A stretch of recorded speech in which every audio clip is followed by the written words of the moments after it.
friends, welcome to Simis Nadan kitchen. ഇന്ന് ഞാൻ ഉണ്ടാക്കാൻ പോകുന്നത് കൊച്ചിക്കാരുടെ സ്പെഷ്യൽ ആയിട്ടുള്ള ഇറച്ചി ചോറാണ് ട്ടോ. അപ്പോൾ ഇത് എങ്ങനെയാണ് ഉണ്ടാക്കുന്നത് നോക്കാം. ചോറ് വേവിക്കാൻ വേണ്ടിയിട്ട് 1 ടീസ്പൂൺ നെയ്യ്, 3 ഏലക്ക, 3 ഗ്രാമ്പൂ, ഒരു ചെറിയ പീസ് കറുവപ്പട്ട. ഇനി ഇത് നെയ്യിലൊന്ന് മൂപ്പിക്കണം. ഇതിലേക്ക് അരി ഇട്ട് കൊടുക്കാം. ഞാൻ എടുത്തിരിക്കുന്നത് മട്ട അരിയാണ്.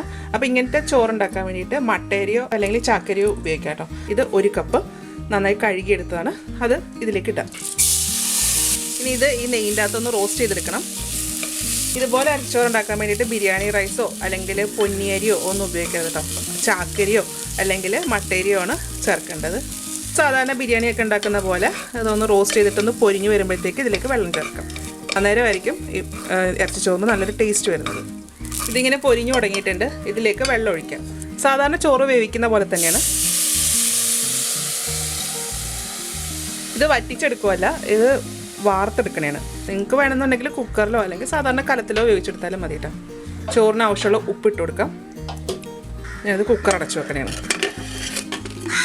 ഇങ്ങനത്തെ അരി വെച്ചിട്ട് ചോറുണ്ടാക്കുമ്പോൾ വെള്ളം വറ്റിക്കാൻ പാടില്ല. വെള്ളം വറ്റിച്ച് കഴിഞ്ഞാൽ ഇങ്ങനത്തെ അരിക്കൊരു കൊഴുപ്പുണ്ടാവും. അപ്പോൾ ഇതെല്ലാം കൂടെ കട്ട പിടിച്ചിരിക്കും. അപ്പോൾ അതുകൊണ്ടാണ് ഇങ്ങനത്തെ അരി നമ്മൾ വാർക്കുന്നത്. അപ്പോൾ കുറച്ച് സമയമായിട്ടുണ്ട്. ചോറ് എന്തായി നോക്കാം.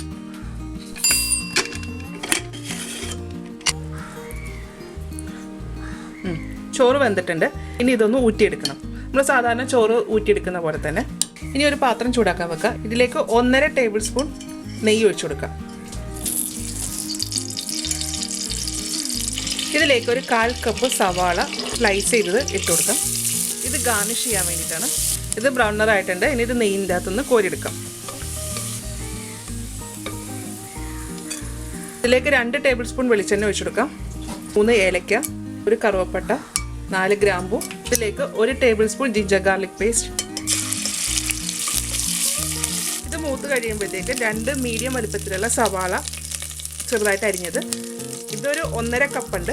അത് ഇട്ട് കൊടുക്കാം. ഇതിലേക്ക് കുറച്ച് ഉപ്പിട്ട് കൊടുക്കാം. ഇത് നന്നായിട്ടൊന്ന് വഴന്ന് വരണം. ഇതിലേക്ക് 2 പച്ചമുളക്. സവാള ഒന്ന് വഴന്ന് വന്നിട്ടുണ്ട്. ഒരു വലിയ തക്കാളി കുഞ്ഞായിട്ട് അരിഞ്ഞത്. ഇത് 1 കപ്പുണ്ട്. അതിൻ്റെ അകത്തേക്ക് ചേർക്കാം. ഇത് കുറച്ച് സമയം ഒന്ന് അടച്ചു വെക്കാം.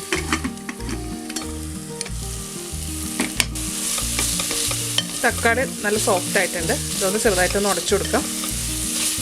ഇനി ഇതിലേക്ക് പൊടികളെല്ലാം ചേർക്കാം.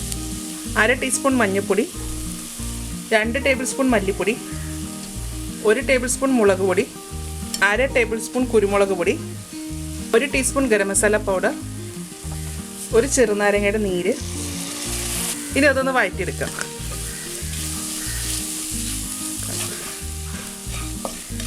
ഈ പൊടി നന്നായിട്ട് മൂത്തിട്ടുണ്ട്. ഇതിലേക്ക് ബീഫ് ചേർക്കാം. അപ്പോൾ ഞാൻ ഇതിൻ്റെ അകത്ത് യൂസ് ചെയ്തേക്കുന്നത് ചെറിയ കഷ്ണങ്ങളായിട്ടുള്ള ബീഫാട്ടോ. അപ്പോൾ എനിക്കിങ്ങനെയാണ് കിട്ടിയത്. സാധാരണ ബിരിയാണിക്ക് എടുക്കുന്ന പോലെ വലിയ പീസായാലും മതി. ഇത് 300 ഗ്രാം ഉണ്ട് കേട്ടോ. ഇനി ഇതെല്ലാം കൂടെ നന്നായിട്ടൊന്ന് മിക്സ് ചെയ്യാം. സവാള വഴറ്റിയപ്പോൾ കുറച്ച് ഉപ്പ് ചേർത്തിട്ടുണ്ടായിരുന്നു. അപ്പോൾ അതൊക്കെ നോക്കിയിട്ട് വേണം ഉപ്പ് രണ്ടാമത് ചേർക്കാൻ കേട്ടോ. ഇതിലേക്ക് ഞാനൊരു 1/3 കപ്പ് വെള്ളം കൂടി ചേർക്കുന്നുണ്ട്.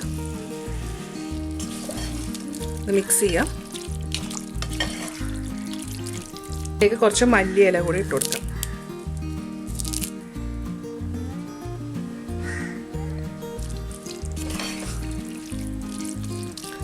ഇനി ഈ ബീഫ് നന്നായിട്ട് വേവിച്ചെടുക്കണം. കുക്കറിൽ തന്നെ വെക്കുവാണ്. എൻ്റെ കുക്കറിൽ ഞാൻ എങ്ങനെ വേവിക്കുന്നതെന്ന് വെച്ച് കഴിഞ്ഞാൽ ഫുൾ ഫ്ലെയിമിൽ 1 വിസിൽ, ലോ ഫ്ലെയിമിൽ 2 വിസിൽ. അന്നേരത്തേക്ക് ബീഫ് നന്നായിട്ട് വെന്തിട്ടുണ്ടാവും.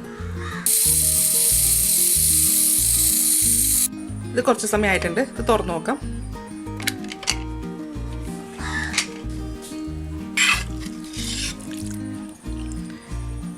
ബീഫ് നന്നായിട്ട് വെന്തിട്ടുണ്ട്.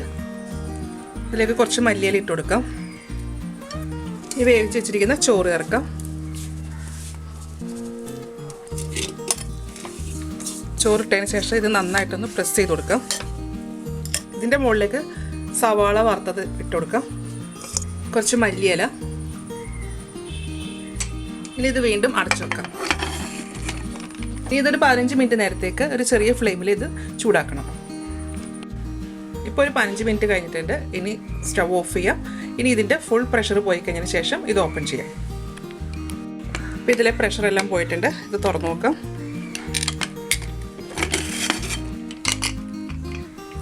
ഇനി ഇതൊരു സെർവിങ് ബൗളിലേക്ക് മാറ്റാം. അപ്പോൾ ഞാൻ ഇറച്ചിച്ചോറ് ഒരു സെർവിങ് പ്ലേറ്റിലേക്ക് മാറ്റിയിട്ടുണ്ട്. ഇതിന് മുന്നേ ഞാൻ ചിക്കൻ വെച്ചിട്ടും ഇതുപോലെ ഇറച്ചിച്ചോറ് ഉണ്ടാക്കിയിട്ടുണ്ട് കേട്ടോ. അപ്പോൾ നല്ല ടേസ്റ്റാണ് ഇത് കഴിക്കാനായിട്ട്. അപ്പോൾ ഇതേപോലെ എല്ലാവരും ഒന്ന് ഉണ്ടാക്കി നോക്കിയിട്ട് ഇതിൻ്റെ അഭിപ്രായം എൻ്റെ കമൻറ്റ് ബോക്സിൽ ഇടുക. എൻ്റെ ചാനൽ ആദ്യമായിട്ടാണ് കാണുന്നതെങ്കിൽ സബ്സ്ക്രൈബ് ചെയ്യുക. വീഡിയോ ഇഷ്ടമായെന്നുണ്ടെങ്കിൽ ലൈക്ക് ചെയ്യുക, ഷെയർ ചെയ്യുക. അപ്പോൾ ഇനി അടുത്ത ദിവസം അടുത്ത റെസിപ്പി ആയിട്ട് കാണാം. Thank you.